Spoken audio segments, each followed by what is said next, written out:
سورہ حشر کا آغاز ہے۔ سورہ حشر مدنی ہے، ہجرت کے بعد اس کا نزول ہوا۔ قرآن پاک کی ترتیب کے اعتبار سے اس کا نمبر 59 ہے، نزول کے اعتبار سے اس کا نمبر 101 ہے۔ اس میں 24 آیتیں اور 3 رکوع ہیں۔ حشر کے لفظی معنی ہے جمع کرنا۔ قیامت کے دن کو بھی میدان محشر ہم کہتے ہیں، یوم الحشر کہتے ہیں، کہ اس دن سارے انسانوں کو اس میدان میں جمع کیا جائے گا۔ بسم اللہ الرحمن الرحیم، اللہ کے نام سے شروع جو بہت زیادہ مہربان نہایت رحم کرنے والا۔ سبح للہ ما فی السماوات وما فی الارض، جو کچھ آسمانوں میں ہے اور جو کچھ زمین میں ہے، سب کے سب اللہ کی پاکی بیان کرتے ہیں۔ وَهُوَ الْعَزِيزُ الْحَكِيمُ، اور وہی غالب حکمت والا ہے۔ هُوَ الَّذِي أَخْرَجَ الَّذِينَ كَفَرُوا مِنْ أَهْلِ الْكِتَابِ، وہی ہے رب جس نے اہل کتاب میں سے کافروں کو یعنی یہودیوں اور عیسائیوں کو نکالا۔ یہاں مراد خصوصاً یہودی ہیں۔ من دیارہم، ان کے گھروں سے۔ نبی اکرم صلی اللہ علیہ وآلہ وسلم جب مدینہ منورہ تشریف لائے تو مدینے میں یہودیوں کے چند قبائل تھے۔ ان میں سے ایک قبیلے کا نام ہے بنی نضیر۔ اس بنی نضیر قبیلے نے نبی اکرم صلی اللہ علیہ وسلم سے جنگ بندی کا معاہدہ کیا اور یہ کہا تھا جو آپ کا دشمن وہ ہمارا دشمن اور جو آپ کا دوست وہ ہمارا دوست، ہم کبھی اسلام کے خلاف سازش نہیں کریں گے۔ جب غزوہ بدر میں مسلمانوں کی فتح ہوئی تو قبیلہ بنی نضیر کے لوگ یہودی کہنے لگے کہ یہی نبی آخر الزماں ہیں، یہی سچے نبی ہیں۔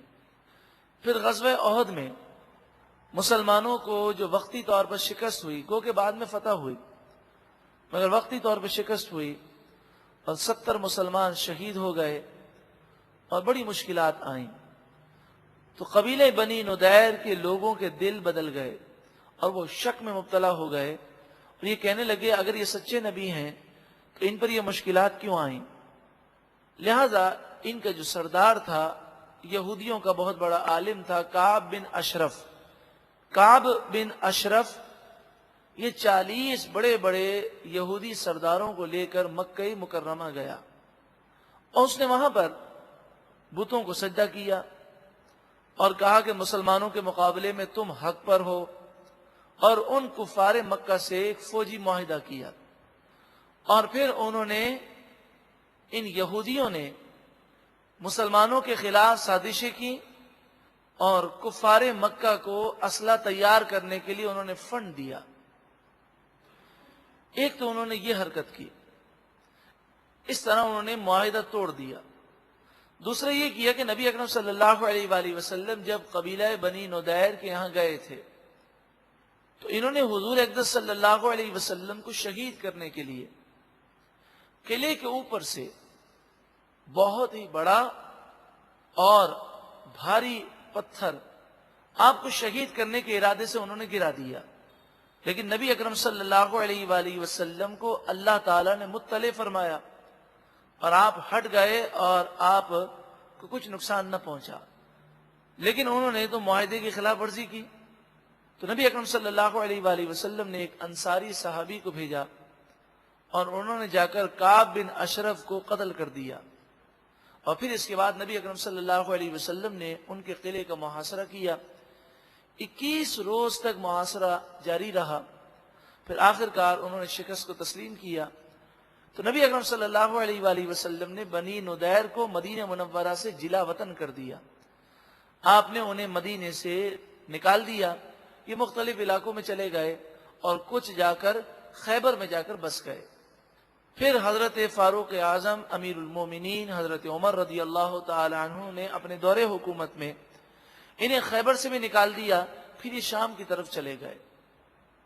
قرآن مجید فرقان حمید نے ذکر کیا کہ وہی رب ہے جس نے فوجی طور پر اتنے طاقتور لوگوں کو ذلیل و رسوا کر دیا اور مسلمانوں کو غلبہ دیا کہ مسلمانوں نے قبیلہ بنی نضیر، جو عرب میں سب سے زیادہ طاقتور قبیلہ تھا اور جدید و اسلحے سے لیس تھا، اخرج الذین کفروا من اہل الکتاب من دیارہم، اللہ تعالیٰ نے انہیں ان کے گھروں سے نکال دیا، ان یہودیوں کو، لأول الحشر، یہ ان کا پہلا حشر ہے۔ حشر کے ایک معنی ہے انجام، یا مراد ہے یہ پہلا ان کا انجام ہوا، اور دوسرا انجام حضرت فاروق اعظم نے کیا کہ انہیں خیبر سے نکال کر شام کی طرف آپ نے جلا وطن کر دیا۔ ما ظننتم ان یخرجوا، تم اس بات پر یقین نہ رکھتے تھے کہ یہ نکلیں گے، اتنے طاقتور تھے کہ تمہارا گمان بھی نہ تھا کہ یہ کبھی یہودی یہاں سے جائیں گے۔ وَظَنُّوا أَنَّهُمْ مَانِعَتُهُمْ حُصُونُهُمْ مِنَ اللَّهِ، اور ان یہودیوں نے یہ گمان کیا تھا کہ ان کے مضبوط قلعے انہیں اللہ کی گرفت سے بچا سکیں گے۔ فَأَتَاهُمُ اللَّهُ مِنْ حَيْثُ لَمْ يَحْتَسِبُوا، پس اللہ تعالی کی گرفت ان پر وہاں سے آئی جس کے بارے میں لم یحتسبوا، انہوں نے کبھی سوچا بھی نہ تھا۔ آج بھی اگر مسلمان قرآن کے نور سے منور ہو جائیں اور روحانی قوت مسلمانوں میں آ جائے تو مسلمانوں کا زوال عروج میں تبدیل ہو جائے، اور یہ کفار، یہ دشمنان اسلام ایسے ذلیل و رسوا ہوں کہ خود حیران ہو جائیں یہ کہ ان پر اللہ کا غضب کہاں سے آ گیا۔ وَقَذَفَ فِي قُلُوبِهِمُ الرُّعْبَ، وَقَذَفَ فِي قُلُوبِهِمْ، اللہ تعالیٰ نے ان کے دلوں میں ڈال دیا الرعب، مسلمانوں کا روب۔ اور یہ اللہ کا کرم ہے کہ آج بھی مسلمان اس قدر دین سے دور ہیں، دنیاوی اعتبار سے بھی کمزور ہیں اور روحانی اعتبار سے بھی کمزور ہیں، لیکن پھر بھی کافروں پر مسلمانوں کا روب ضرور ہے۔ اگر روب نہ ہوتا تو کب کے وہ تمام اسلامی ممالک پر قبضہ کر چکے ہوتے۔ یخربون بیوتہم بایدیہم، وہ خود اپنے ہاتھوں سے اپنے گھروں کو ویران کرنے لگے۔ ان لوگوں نے جب یہ دیکھا کہ اب ہمیں جلا وطن کیا جا رہا ہے تو خود ہی اپنے سامان کو آگ لگا دی، ان لوگوں نے اپنے مکانات کو تباہ کر دیا تاکہ مسلمان ان سے فائدہ نہ اٹھا سکیں۔ وَأَيْدِي الْمُؤْمِنِينَ، اور مسلمانوں کے ہاتھوں سے ان کے گھر ویران ہوئے۔ فَاعْتَبِرُوا، پس عبرت حاصل کرو، یا اولی الابصار، اے نگاہ رکھنے والوں عقل مندوں، کہ ہر عروج کو زوال ہے، حقیقی عروج تو اسے حاصل ہے جس سے اللہ راضی ہو۔ وَلَوْلَا أَن كَتَبَ اللَّهُ عَلَيْهِمُ الْجَلَاءَ، اور اگر اللہ تبارک و تعالی نے اگر ان پر جلا وطنی کو نہ رکھا ہوتا اور ان کی تقدیر میں جلا وطنی نہ لکھی ہوتی، لَعَذَّبَهُمْ فِي الدُّنْيَا، ضرور اللہ تعالیٰ انہیں دنیا میں عذاب دے دیتا اور یہ اپنے قلعوں میں ہلاک ہو جاتے، کیونکہ انہوں نے حضور کو شہید کرنے کی کوشش کی، انہوں نے اسلام کے خلاف مالی امداد کی کافروں کی۔ وَلَهُمْ فِي الْآخِرَةِ عَذَابُ النَّارِ، اور ان لوگوں کے لیے آخرت میں جہنم کا عذاب ہے۔ ذَلِكَ بِأَنَّهُمْ شَاقُّوا اللَّهَ وَرَسُولَهُ، یہ سب اس وجہ سے ہوا، دنیا اور آخرت کی بربادی اس لیے ہے کہ ان لوگوں نے اللہ اور اس کے رسول کی مخالفت کی۔ وَمَن يُشَاقِّ اللَّهَ، اور جو کوئی اللہ کی مخالفت کرے، فَإِنَّ اللَّهَ شَدِيدُ الْعِقَابِ، پس بے شک اللہ تعالی شدید عذاب دینے والا ہے۔ مَا قَطَعْتُم مِّن لِینَةٍ، لینا سے مراد درخت ہیں، جو تم نے درختوں کو کاٹا، او ترکتموہا قائمۃ علی اصولہا، اور جن درختوں کو تم نے ان کی جڑوں پر قائم دائم رہنے دیا، ان کے تنوں پر، فبإذن اللہ، یہ سب کچھ اللہ کے اذن سے تھا۔ یعنی مسلمانوں نے جب قلعے کا محاصرہ کیا تو وہ درخت جس کی آڑ لے کر یہ یہودی مسلمانوں پر تیر اندازی کرتے تھے، حضور نے ان درختوں کو جلانے کا حکم دیا، تو یہ کافر چیخنے لگے، یہ یہودی، اور کہنے لگے کہ آپ کا تو یہ اصول ہے کہ جب حملہ کیا جائے تو درختوں کو آگ نہ لگائی جائے، تو کچھ درختوں کو جلانے کا حکم دیا گیا اور باقی درختوں کو قائم دائم رکھا گیا۔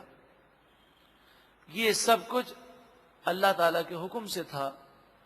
تو درختوں کو ویسے تو جلانا نہیں چاہیے، لیکن وہ درخت جس کی آڑ لے کر دشمن مسلمانوں پر حملہ کر رہا ہے، تو دشمن کو بے سہارا کرنے کے لیے اس درخت کو جلانے کی اجازت ہے۔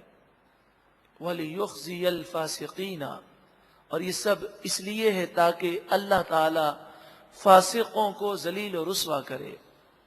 وَمَا أَفَاءَ اللَّهُ عَلَى رَسُولِهِ مِنْهُمْ، اور اللہ تعالیٰ نے اپنے رسول کو ان لوگوں کی طرف سے جو مال غنیمت عطا فرمایا، فما اوجفتم علیہ من خیل ولا رکاب، تم نے اس کے حاصل کرنے کے لیے گھوڑے اور اونٹ نہیں دوڑائے، یعنی محاصرہ ہوا جنگ کے بغیر، جو مال غنیمت حاصل ہوا وہ جنگ کے بغیر اللہ تعالیٰ نے عطا فرمایا۔ وَلَكِنَّ اللَّهَ يُسَلِّطُ رُسُلَهُ عَلَى مَن يَشَاءُ، ہاں لیکن اللہ تعالیٰ اپنے رسول کو مسلط فرما دیتا ہے، غلبہ دیتا ہے جس پر اللہ تعالیٰ چاہے۔ اللہ جس پر چاہتا ہے اپنے رسول کو غلبہ دیتا ہے۔ واللہ علی کل شیء قدیر، اور اللہ تعالی ہر چاہت پر قادر ہے۔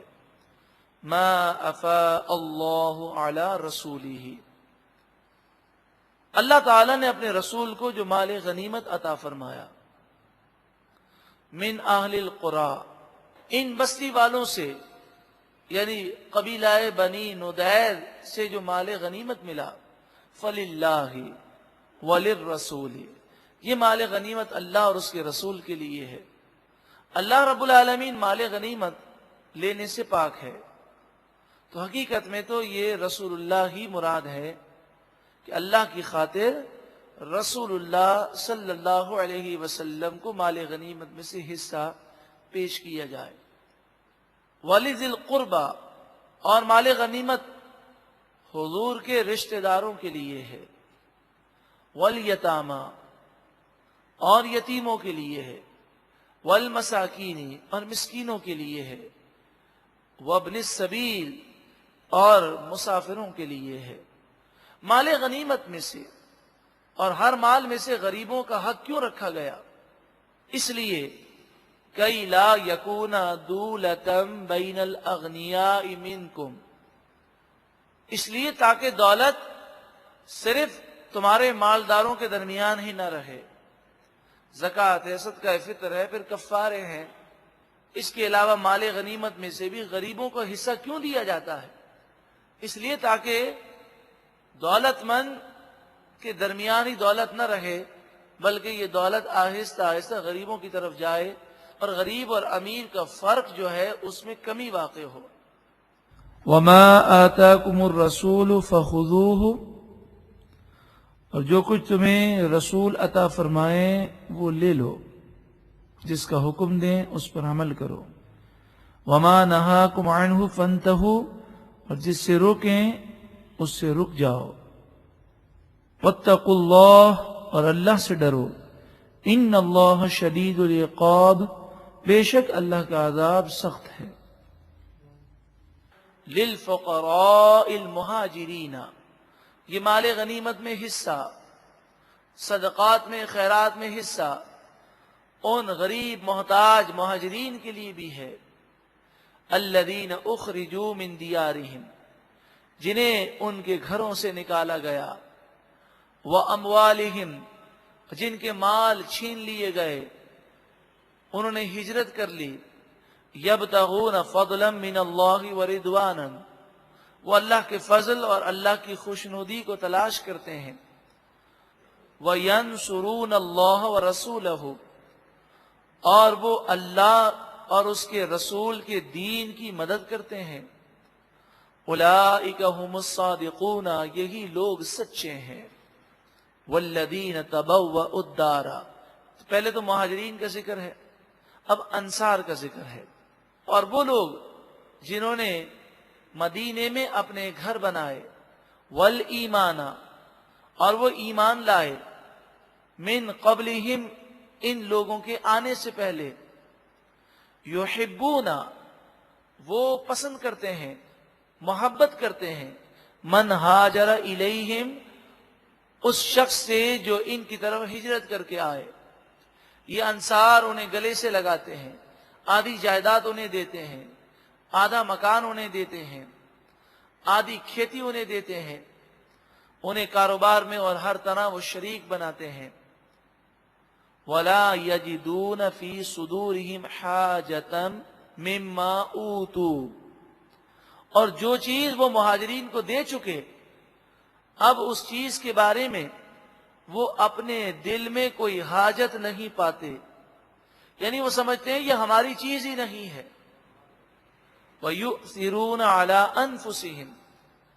اور وہ اپنی جان پر انہیں ترجیح دیتے ہیں، یہ ایثار کرتے ہیں کہ اپنی ضرورت کی چیز غریبوں کو دے دیتے ہیں۔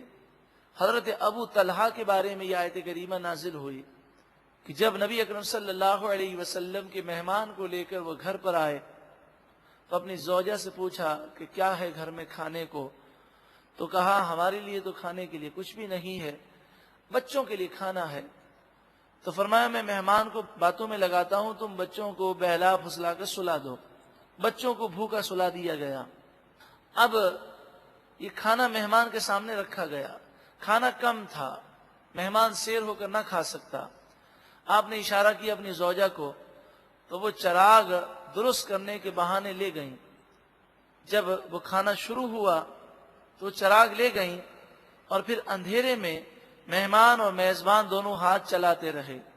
مہمان تو لقمے کھا رہا تھا اور میزبان صرف منہ چلا رہے تھے۔ اس طرح انہوں نے بھی پوری رات بھوک میں گزاری، ان کی زوجہ نے بھوک میں گزاری، بچوں نے رات بھوک میں گزاری۔ رسول اللہ صلی اللہ علیہ وسلم کی خدمت میں حاضر ہوئے تو حضور نے یہ آیت کریمہ انہیں سنائی اور فرمایا اللہ کو تمہاری مہمان نوازی بہت پسند آئی۔ وَلَوْ كَانَ بِهِمْ خَصَاصَةٌ، اگرچہ انہیں خود ضرورت ہو، حاجت ہو، پھر بھی وہ مسلمانوں کی ضرورت کا وہ زیادہ خیال کرتے ہیں، خود وہ تکالیف برداشت کرتے ہیں اور مسلمانوں پر احسان کرتے ہیں۔ یہ سب کون کر سکتا ہے؟ جو خود غرضی سے اور لالچ سے بچا ہوا ہو۔ وَمَن يُوقَ شُحَّ نَفْسِهِ، جو نفس کی لالچ اور خود غرضی سے بچ جائے، فَأُولَئِكَ هُمُ الْمُفْلِحُونَ، بس یہی لوگ کامیاب ہیں۔ وَالَّذِينَ جَاءُوا مِن بَعْدِهِمْ، اور ان کے بعد وہ لوگ آئے کہ جن کا یہ معمول ہے کہ وہ اپنے لیے مغفرت کی دعا کرتے ہیں، اور جو اس دنیا سے رخصت ہو گئے ان کے لیے مغفرت کی دعا کرتے ہیں۔ یقولون، وہ کہتے ہیں، ربنا اغفر لنا، اے ہمارے رب تو ہمارے گناہوں کو بخش دے، وَلِإِخْوَانِنَا الَّذِينَ سَبَقُونَا بِالْإِيمَانِ، اے پروردگار ہمارے ان بھائیوں کو بخش دے جو ایمان کے ساتھ اس دنیا سے رخصت ہو گئے۔ اب دیکھیں مردوں کے لیے، مرحومین کے لیے دعائے مغفرت کرنے کا ثبوت ہے۔ مجھے بڑی حیرت ہوئی، ایک صاحب نے مجھے کہا کہ کسی جگہ کوئی قرآن کا درس دے رہے تھے اور آیت کریمہ آئی وَأَلَّيْسَ لِلْإِنسَانِ إِلَّا مَا سَعَى، انسان کے لیے تو وہی ہے جو کچھ وہ کوشش کرے. تو وہ کہنے لگے کہ مرنے والا جب مر گیا تو کسی کی دعائے مغفرت اسے فائدہ نہیں پہنچاتی. نعوذ باللہ من ذالک. قرآن کو سمجھنے کے لیے پورا سمجھنا ضروری ہے. قرآن جب اس دعا کو ذکر کر رہا ہے، پھر انہوں نے کہا بعض لوگ اس طرح کہتے ہیں کہ بعض لوگ تو مانتے ہی نہیں ہیں جی مغفرت کی دعا مرحومین کے لیے کر ہی نہیں سکتے، اور بعض کہتے ہیں اچھا ایسا ہے کہ اولاد اپنے والد کے لیے کرے تو ٹھیک ہے، دوسرا کوئی کسی مرحوم کے لیے مغفرت کی دعا کرے کوئی فائدہ نہیں پہنچتا، ہر انسان کے اعمال اس کے ساتھ ہیں، تو کسی کی مغفرت کی دعا سے اسے کیا ہوگا؟ تو یہ اپنی عقل کے گھوڑے ہمیں دوڑانے کی کوئی ضرورت نہیں ہے. قرآن جب کہہ رہا ہے، تعریف کر رہا ہے کہ یہ اللہ کے نیک بندے وہ ہیں جو اپنے لیے مغفرت کی دعا کرتے ہیں اور کہتے ہیں پروردگار جو ایمان کے ساتھ اس دنیا سے رخصت ہو گئے ہمارے بھائی مسلمان، تو ان کی مغفرت فرما. اگر یہ دعا فضول ہوتی، کوئی فائدہ نہ ہوتا، تو قرآن ان کی مذمت کرتا کہ فضول دعائیں کرتے ہیں، لیکن قرآن نے ان کی تعریف کی. بس اللہ تعالیٰ سے یہ دعا کریں کہ اللہ تعالیٰ قرآن کا صحیح معنوں میں نور عطا فرما دے، کہ قرآن کا جو بھی نام لے ضروری نہیں کہ وہ قرآن ہی بیان کرتا ہے. قرآن کا نام لے کر غلط ترجمہ، غلط تفسیر بیان کر کے، غلط مفہوم بیان کر کے، ایک سازش کے تحت قرآن کی محبت مسلمانوں کے دلوں میں ہے، تو قرآن کا نام استعمال کر کے اللہ اور اس کے رسول کی تعلیمات سے مسلمانوں کو دور کیا جاتا ہے. اور وہ بنیادی چیزیں جو قرآن و حدیث میں ثابت ہیں، چونکہ لوگوں کو معلوم نہیں ہے تو وہ کسی ایک آیت کی تفسیر کرتے ہوئے ایسا محسوس ہوتا ہے کہ وہ دوسری آیت کا انکار کر رہے ہیں. کہ اگر کوئی یہ کہے کہ مغفرت کی دعا کرنا جائز نہیں، تو کسی موقع پر اگر وہ یہ بات کہتا ہے تو یہ سورہ حشر کی آیت نمبر 10 کا انکار ہے. اللہ تبارک و تعالی ہمیں گمراہی سے محفوظ فرمائے. قرآن نے خود فرمایا یضل بہ کثیرا ویہدی بہ کثیرا. بہت سے لوگ قرآن پڑھ کر ہدایت پاتے ہیں اور بہت سے لوگ گمراہ ہو جاتے ہیں. گمراہ وہی ہوتے ہیں جن سے اللہ ناراض ہوتا ہے.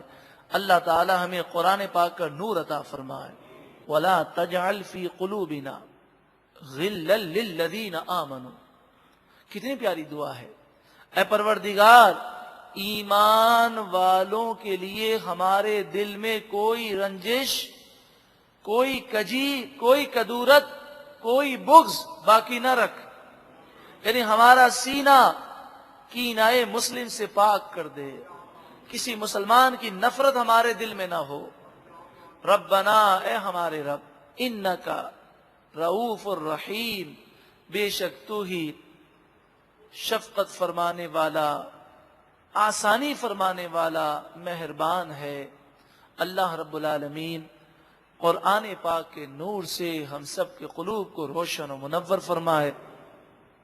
سورۃ الحشر کی آیت نمبر 11 سے درس کا آغاز ہوگا، اور یہ سورہ حشر کا دوسرا رکوع 28 سے بارے کا 5واں رکوع ہے. ارشاد فرمایا الم تر، اے محبوب کیا آپ نے نہ دیکھا، الی الذین نافقوا، ان لوگوں کو جو منافق ہیں، یقولون، وہ کہتے ہیں، لإخوانہم الذین کفروا، اپنے ان بھائیوں سے جو کہ کافر ہیں، من اہل الکتابی، اہل کتاب سے. منافقین یہودیوں سے کہتے ہیں. منافقین کا ذہن میں یہ کانسیپٹ رکھیے گا کہ یہ ایسے لوگ تھے کہ جو مسلمان مشہور تھے، حضور کے پیچھے نماز بھی پڑھتے، اپنے مسلمان ہونے کا وہ دعویٰ بھی کرتے اور کام بھی مسلمانوں جیسے کرتے تھے، مگر دل میں منافقت تھی، دل میں ایمان نہیں تھا. کہ بظاہر حضور پر ایمان لائے تھے لیکن در حقیقت انہوں نے دل سے حضور کو تسلیم نہیں کیا تھا. تو ان منافقوں نے جو مدینے میں ہیں یہ بات اس وقت کہی کہ جب محسوس یہ ہوا کہ مسلمان یہودیوں کو مدینہ منورہ سے باہر نکال دیں گے۔ لَإِنْ أُخْرِجْتُمْ، اے یہودیوں، منافق بولے، اگر تمہیں مدینے سے باہر نکالا گیا، لَنَخْرُجَنَّ مَعَكُمْ، تو ضرور بضرور ہم بھی تمہارے ساتھ باہر چلے جائیں گے، یعنی تمہارے ساتھ اظہار یکجہتی کے طور پر ہم بھی نکل جائیں گے۔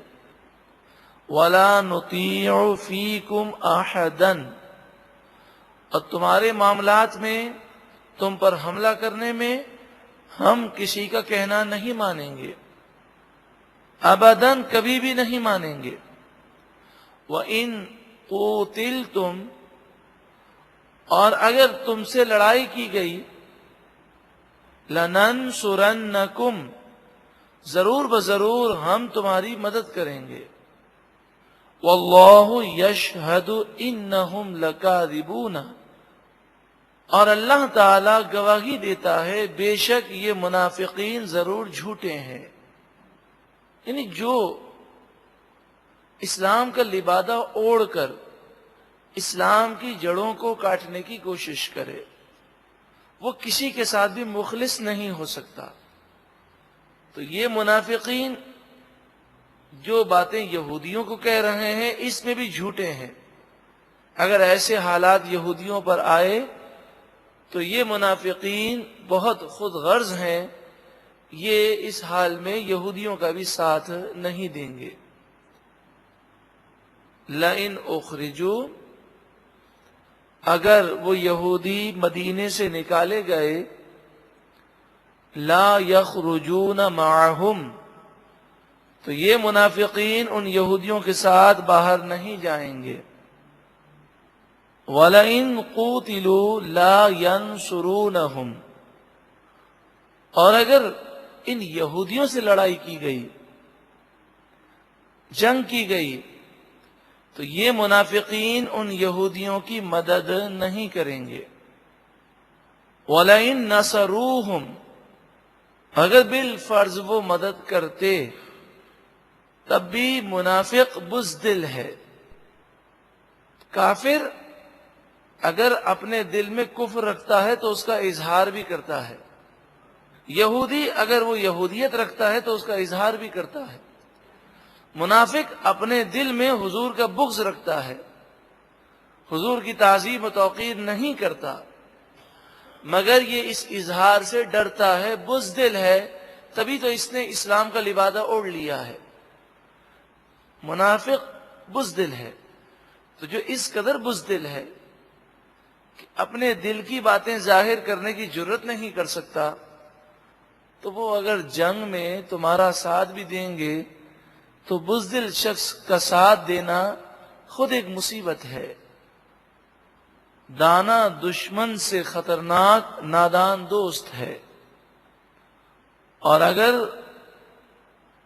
یہ منافقین ان یہودیوں کی مدد کریں کسی جنگ میں، لَيُوَلُّنَّ الْأَدْبَارَ، ضرور بضرور پیٹھ پھیر کر بھاگ جائیں گے۔ ثُمَّ لَا يُنصَرُونَ، پھر ان کی مدد نہ کی جائے گی۔ یہ منافقین صحابہ کرام علیہم رضوان کے سامنے جب حاضر ہوتے اور دیکھتے کہ صحابہ کرام حضور سے محبت کرتے ہیں، تعظیم و توقیر کے معاملات ہیں، تو یہ سر عام جرت نہیں کرتے تھے کہ حضور کی بے ادبی کر سکے، حضور میں نقائص اور عیب تلاش کر سکے، تو سر عام تو یہ حضور کی تعظیم و توقیر کی بات کر دیتے اور یہ کہتے کہ ہم بھی حضور سے محبت کرنے والے ہیں، ہم بھی حضور کی تعظیم کرتے ہیں، ہم بھی حضور کے عاشق ہیں۔ لیکن جب یہ ان کو تنہائی میں موقع ملتا اور کسی مسلمان کے ایمان کو کمزور دیکھتے تو ان پر وہ وسوسے ڈالنے کے لیے مختلف سوالات کرتے کہ حضور تو یہ فرماتے تھے کہ اللہ میرے ساتھ ہے، وہ جنگ میں ہماری مدد کرے گا، تو غزوہ احد میں مسلمانوں کو اس قدر پریشانی کیوں ہوئی؟ یہ کہتے ہیں کہ مجھے اللہ تعالیٰ نے فارس اور روم کی چابیاں دے دیں، تو یہ چابیاں ہمیں ملتی ہوئی نظر تو نہیں آتی. غزوہ خندق کے موقع پر ان منافقوں نے حضور کی اس جو آپ نے غیب کی خبر دی اس پر انہوں نے اس طرح اعتراض کیا. انہوں نے کہا ہم یہ دیکھ رہے ہیں کہ چاروں طرف سے کافروں نے گھیر لیا ہے, ہمیں اپنی جان بچانی مشکل ہو گئی ہے, اور یہ کہتے ہیں مجھے روم اور فارس کی چابیاں اللہ تعالیٰ نے دے دی, یہ وہاں کی فتح کی خبریں سناتے ہیں. تو کمزور ایمان والا جب تنہائی میں ملتا تو وہ اس طرح کی بات کرتے. اب اگر یہ ظاہر ہو جاتا کہ کمزور ایمان والا نہیں اور وہ کہتا کیسی بات کرتے ہو, تمہیں شرم نہیں آتی, تم حضور کے متعلق ایسی بات کرتے ہو, پھر وہ شخص اگر شکایت کرتا تو یہ خدا پاک کی جھوٹی قسم کھا لیتے اور کہتے خدا کی قسم ہم نے تو یہ کہا ہی نہیں ہے. اب چونکہ یہ بات انہوں نے تنہائی میں کہی ہوتی اس لیے اس مسلمان کے پاس کوئی گواہ نہ ہوتا. لیکن کئی مواقع پر ایسے ہوا کہ جب مدینہ منورہ کی ریاست بن گئی تو ابتدا میں تو ان کے نفاق کو ظاہر نہ کیا گیا, لیکن قرآن پاک کے نزول کا جو اختتام ہے, مدنی زندگی کا آخری جو دور ہے, اس میں یہ منافقین جب تنہائی میں کسی سے بات کرتے تو اسی وقت یا تھوڑی دیر کے بعد یا دوسرے دن یا چند دنوں کے بعد قرآن کی آیت نازل ہو جاتی جو یہ بتاتی کہ منافقوں نے یہ کہا تھا. جب مسلمان یہ کہتے اور منافق جھوٹی قسمیں کھاتے تو قرآن کی آیت نازل ہو جاتی. اس کے بعد اب منافقین جو ہیں وہ ڈر گئے, اب وہ تنہائی میں بھی مسلمانوں کو حضور کی تعظیم و توقیر سے دور کرنے کی کوشش نہ کرتے, لیکن دل میں وہ نفاق رکھتے تھے. تو قرآن مجید فرقان حمید یہ آیت نازل فرمائی جو سورہ آل عمران میں ہے کہ اللہ تعالیٰ مومنوں کو اور منافقوں کو اسی طرح رہنے نہیں دے گا. پھر آخری دور میں اللہ تعالیٰ کے حکم سے نبی اکرم صلی اللہ علیہ وسلم نے مسجد نبوی شریف میں ایک ایک منافق کا نام لے کر کھڑا کیا اور پھر انہیں مسجد نبوی شریف سے باہر نکال دیا. اس وقت منافقوں کا نفاق سب پر ظاہر ہو گیا. دل کی جو کیفیات تھیں وہ رسول اللہ صلی اللہ علیہ وسلم نے اللہ کی عطا سے لوگوں کو بتا دیں. تو سوال یہ ہے کہ دل میں نفاق ہے مگر مسلمانوں کے سامنے یہ حضور کی بے ادبی اور توہین کرنے سے ڈر رہے ہیں. کیوں؟ لَأَنْتُمْ أَشَدُّ رَهْبَةً فِي صُدُورِهِمْ مِنَ اللَّهِ, ضرور ان کے دلوں میں تمہارا خوف اللہ سے بھی زیادہ ہے. جتنا یہ اللہ سے نہیں ڈرتے اتنا یہ تم سے ڈرتے ہیں. اس لیے کہ اگر اللہ سے ڈرتے ہوتے تو اللہ تو دلوں کے حال کو جانتا ہے, تو اپنے دل کی اصلاح کر لیتے. ذَلِكَ بِأَنَّهُمْ قَوْمٌ لَا يَفْقَهُونَ, یہ اس وجہ سے ہے کہ یہ قوم سمجھ نہیں رکھتی, نہ سمجھ لوگ ہیں. لا يقاتلونکم جمیعا, یہ سب مل کر تم سے جنگ نہیں کر سکتے, ان میں طاقت نہیں کہ تمہارا سامنے آ کر مقابلہ کر سکیں. اسی لیے تو اپنے نفاق کو چھپاتے ہیں. الا فی قرى محصنہ, ہاں مضبوط شہر کے قلعوں میں رہ کر وہ مقابلہ کر سکتے ہیں. یعنی جب انہیں یہ محسوس ہو کہ ہم محفوظ ہیں, مسلمان غیر محفوظ ہیں, تو قلعے میں چھپ کر وہ وار کریں گے, تیر پھینکیں گے, مسلمان کو نقصان پہنچے گا لیکن مسلمان وار کریں گے تو انہیں کچھ بھی نہیں ہوگا. اگر اس پوزیشن پر ہوں تو وہ حملے کی جرت کر سکتے ہیں, ورنہ ذرا سا بھی انہیں رسک محسوس ہوگا تو یہ اس قدر بزدل ہیں اور اپنی جان ان کو اتنی پیاری ہے کہ کبھی مسلمانوں کے مقابلے کے لیے کھل کر نہیں آ سکتے. او میو وراء جدر, یا دیواروں کے پیچھے سے یعنی چھپ کر وار کر سکتے ہیں. سامنے آنے کی جرت ان منافقوں میں نہیں ہے. اور آپ جانتے ہیں کہ چھپ کر وار کرنا یہ بزدلوں کا کام ہے. بأسهم بینہم شدید, ان کی آپس میں لڑائیاں بڑی شدید ہیں. یہ جب آپس میں لڑتے ہیں تو بہت زیادہ ان کا غیظ و غضب اور غصہ ہوتا ہے. تحسبهم جميعا، تم انہیں دیکھو تو تم یہ سمجھتے ہو کہ یہ سب ایک ہیں، ان میں اتحاد ہے. تم ان کافروں اور منافقوں کو دیکھو تو تمہیں لگتا ہے سب یکتا ہیں، یہ متحد ہیں. وقلوبهم شتى، لیکن در حقیقت یہ متحد نہیں ہیں، ان کے دل الگ الگ ہیں. ہر ایک خود غرضی میں مبتلا ہے، سب کو اپنا حصہ چاہیے. اگر مسلمان متحد ہو جائیں اور ایمانی قوت اور روحانیت ہو تو ان کافروں سے مقابلہ کرنا بہت آسان ہے. ذالک بأنہم قوم لا یعقلون، یہ اس وجہ سے کہ یہ لوگ بے عقل لوگ ہیں، ان میں عقل نام کی کوئی چیز نہیں ہے. عقل ہوتی تو اللہ اور اس کے رسول کا انکار نہ کرتے. کمثل الذین من قبلہم قریبا ذاقوا، ان سے پہلے ان لوگوں کی مثال جو قریب میں گزرے ہیں. ان منافقوں کے لیے، کافروں کے لیے ان لوگوں کی مثال کافی ہے. ذاقوا وبال امرہم، انہوں نے اپنے برے کاموں کا وبال چکھا، جیسی کرنی ویسی بھرنی انہوں نے دنیا میں بھی پائی. تو پچھلے لوگوں کا انجام ان کے لیے عبرت ہے. وَلَهُمْ عَذَابٌ أَلِيمٌ، اور ان کے لیے دردناک عذاب ہے.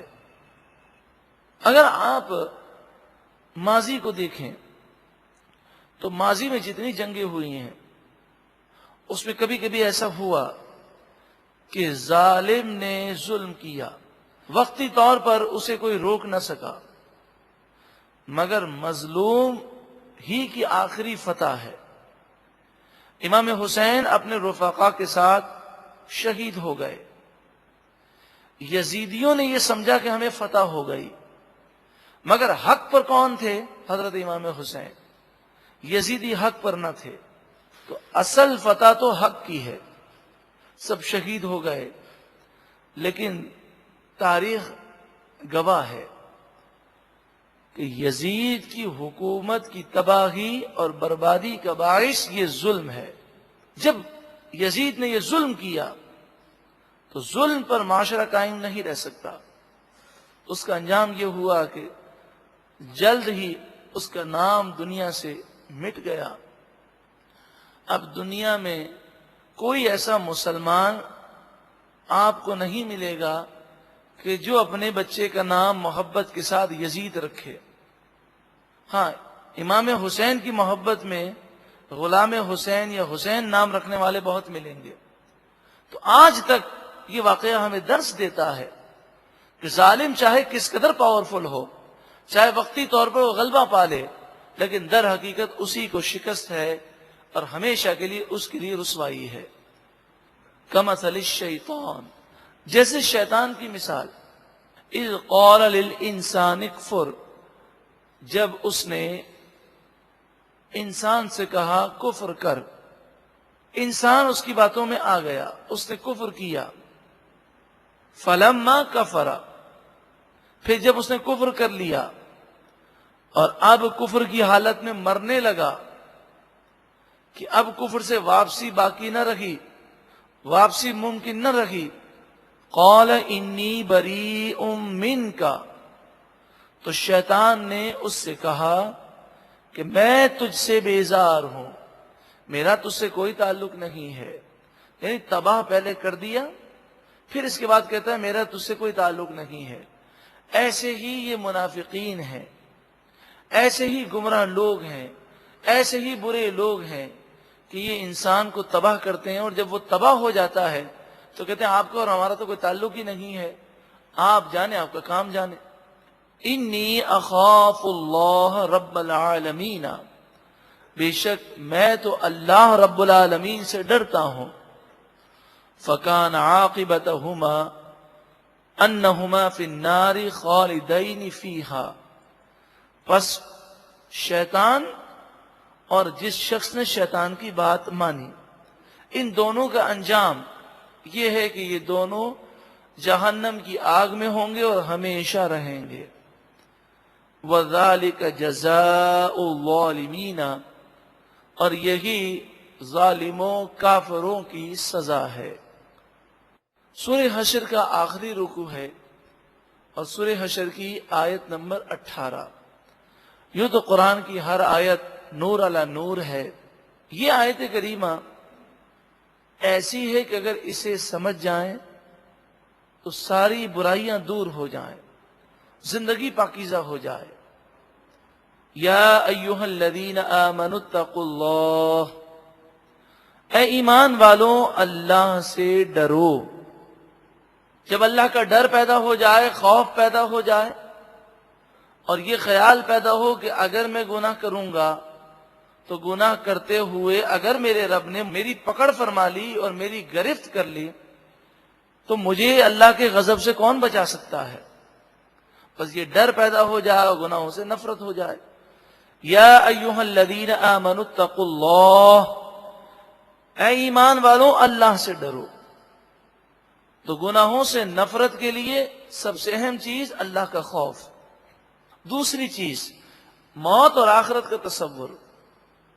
بس ہر وقت یہ تصور ہو کہ آج زندگی کا ایک دن اور کم ہو گیا، اب جتنے دن میری زندگی کے باقی تھے اب اس میں سے ایک اور کم ہو گیا، میں نے کیا کیا؟ اس پورے دن میں اللہ کو راضی کرنے والے کون سے کام کیے ہیں؟ وَلْتَنْظُرْ نَفْسٌ مَا قَدَّمَتْ لِغَدْ، غد کے معنی آئندہ کل، جسے انگلش میں ٹمارو کہتے ہیں۔ یہاں آئندہ کل سے مراد موت اور موت کے بعد آنے والی زندگی ہے۔ اور چاہیے کہ ہر جان غور کرے، ہر آدمی سوچے کہ اس نے آئندہ کل کے لیے کیا نیکی آگے بھیجی۔ اگر رات کو سوتے وقت اس آیت کی تلاوت کی جائے اور آدمی سوچے کہ میں نے آج پورے دن میں اپنی آخرت کی بھلائی کے لیے کیا کیا ہے۔ واتقوا اللہ، اور اللہ سے ڈرو۔ ان اللہ خبیر بما تعملون، اللہ سے ڈرو یہ 2 دفعہ ہے، اور ڈرنے اللہ کا خوف پیدا کرنے کے لیے جو بنیادی کانسیپٹ ہے وہ ہے ان اللہ خبیر بما تعملون، بے شک اللہ تعالیٰ تمہارے تمام کاموں سے باخبر ہے، وہ تمہاری گرفت کرنے پر بھی قادر ہے، اور گناہ گاروں پر اللہ کا عذاب بھی آتا ہے۔ پھر اس آیت کریمہ کو ایک دفعہ سماعت کیجیے۔ یا ایھا الذین آمنوا اتقوا اللہ، اے ایمان والوں اللہ سے ڈرو۔ وَلْتَنْظُرْ نَفْسٌ مَا قَدَّمَتْ لِغَدْ، اور چاہیے کہ ہر آدمی، ہر نفس، ہر جان یہ غور کرے کہ اس نے آئندہ کل کے لیے کیا نیکیاں بھیجی۔ واتقوا اللہ، اور اللہ سے ڈرو۔ ان اللہ خبیر بما تعملون، بے شک اللہ تعالیٰ تمہارے تمام کاموں سے باخبر ہے۔ وَلَا تَكُونُوا كَالَّذِينَ نَسُوا اللَّهَ، اور تم ان لوگوں کی طرح نہ ہونا جنہوں نے اللہ کو بھلا دیا۔ جب مصیبت آئی تو اللہ یاد آیا، اور جب نعمتوں کی بارش ہوئی تو اللہ کو انہوں نے بھلا دیا۔ جس رب نے انہیں کھلایا پلایا، جس نے جان دی، جس نے ساری نعمتیں دی، جس نے آنکھوں میں دیکھنے کے لیے نور دیا، جس نے کانوں میں سننے کی طاقت دی، جس نے انہیں بے شمار برکتیں دی، اس رب کی یاد سے وہ غافل ہو گئے۔ فَأَنْسَاهُمْ أَنفُسَهُمْ، پس اللہ تعالی ان سے ناراض ہو گیا اور اللہ تعالی نے انہیں چھوڑ دیا، اپنے عذاب میں اللہ تعالی نے انہیں ڈال دیا۔ اولئک هم الفاسقون، یہی لوگ گناہگار ہیں، فاسق ہیں۔ بعض مفسرین فرماتے ہیں کہ اگر کوئی شخص گناہ کرتا ہو اور گناہ کرنے کے باوجود اسے نعمتوں کی بارش ہو، گناہ کرنے کے باوجود اس پر کوئی مشکلات نہ ہوں، تو سمجھ جائیے کہ اس کی تباہی مقدر کر دی گئی ہے، اللہ اس سے ہمیشہ کے لیے ناراض ہو گیا ہے، اس بات کا خوف ہے۔ اور گناہگار شخص ہے لیکن اس پر گناہوں کی وجہ سے مشکلات آتی ہیں، تو یہ اس بات پر تنبیہ ہے کہ اسے بیدار کیا جا رہا ہے کہ سنبھل جا، اللہ کو یاد کر۔ لیکن پھر بھی وہ اللہ کو یاد نہ کرے اور اپنے آپ کو اللہ کی بارگاہ میں نہ جھکائے تو بہت بڑی اس کی محرومی ہے۔ لا یستوی اصحاب النار و اصحاب الجنہ، جہنمی اور جنتی برابر نہیں ہے، تو تم جہنمی والے کام مت کرو، تم یہ مت سمجھو کہ کل بروز قیامت جنتی اور جہنمی برابر ہوں گے۔ یہاں دنیا میں تو ہو سکتا ہے کہ نیک اور بد دونوں برابر ہوں، نیک بھی دنیا کی نعمتیں اٹھاتا ہے، بد بھی اٹھاتا ہے، لیکن آخرت میں نعمتیں صرف اور صرف نیک لوگوں کے لیے ہیں، وہاں جنتی لوگ اور جہنمی لوگ برابر حالت میں نہیں ہوں گے۔ اصحاب الجنت هم الفائزون، جنتی لوگ ہی کامیاب ہوں گے اور جہنمی لوگ ناکام ہوں گے۔ لو انزلنا هذا القرآن، اگر ہم نازل کرتے اس قرآن کو، علی جبل، کسی پہاڑ پر، لرأیتہ، ضرور تم اس پہاڑ کو دیکھتے، خاشعا، کانپنے والا، متصدعا من خشیت اللہ، اللہ کے خوف سے ریزہ ریزہ۔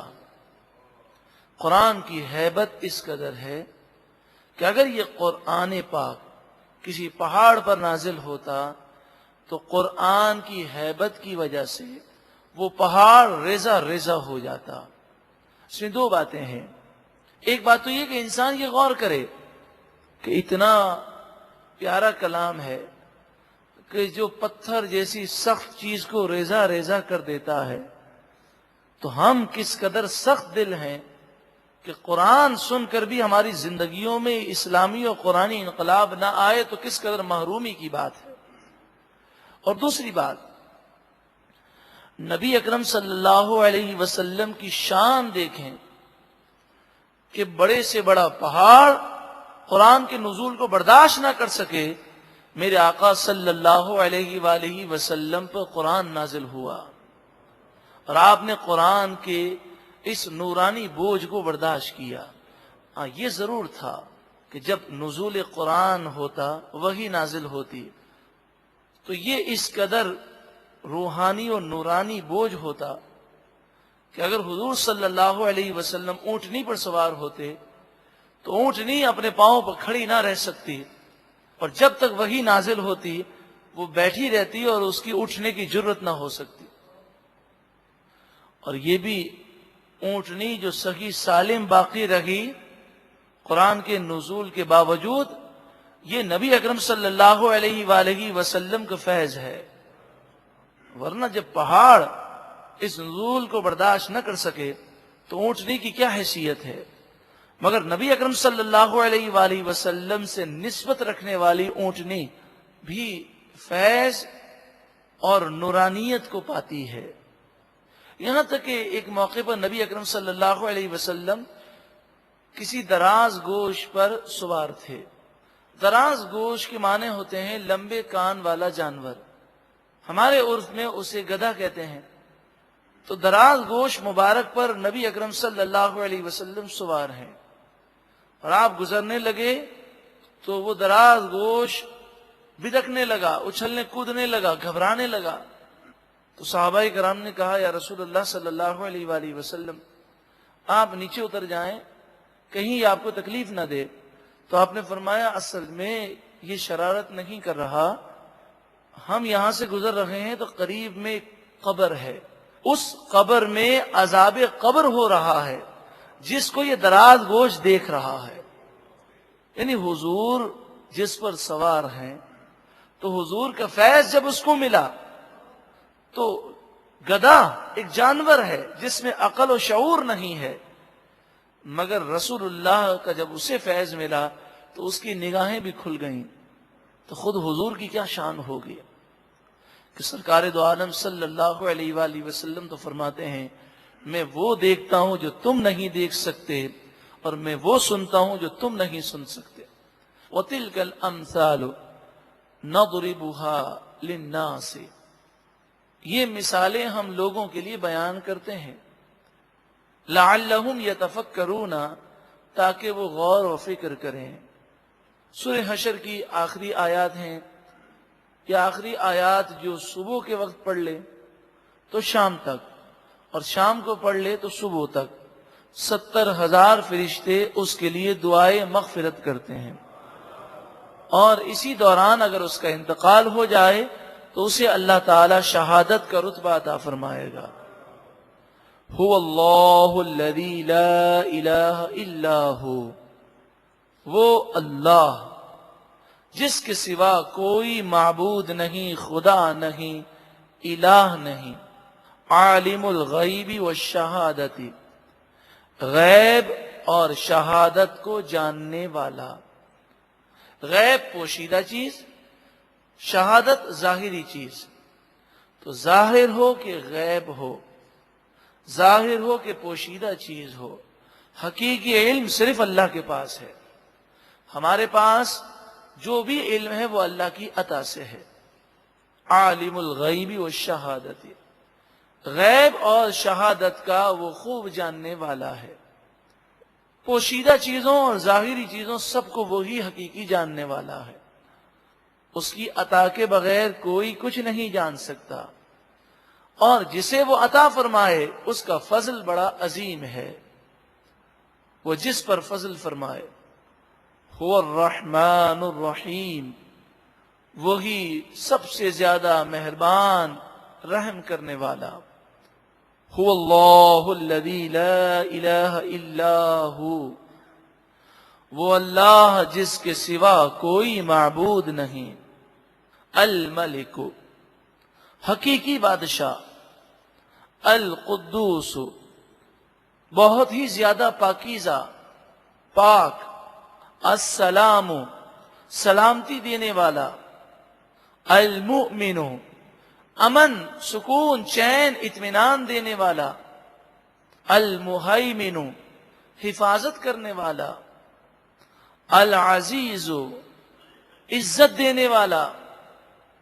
الجبار، عظمت رکھنے والا. المتکبر، بڑائی اور بلندی رکھنے والا. سبحان اللہ، پاکی ہے اللہ کے لیے. عما، ان تمام باتوں سے. یشرکون، ان تمام بتوں سے، ان تمام چیزوں سے اللہ تعالی پاک ہے جنہیں وہ شریک ٹھہراتے ہیں. اس کا کوئی شریک نہیں ہے، اس کے علاوہ کوئی خدا الہ معبود نہیں ہے. هو اللہ، وہ اللہ. الخالق، سب کو پیدا کرنے والا وہی ہے. البارئ، بنانے والا وہی ہے. باری کے معنی بھی ہیں پیدا کرنے والا. المصور، شکلیں صورتیں بنانے والا وہی ہے. انسان دنیا کے اندر آیا تو اپنی شکل وہ خود نہیں بناتا، بلکہ جیسی اللہ تعالی چاہتا ہے ویسی اس کی شکل و صورت ہے.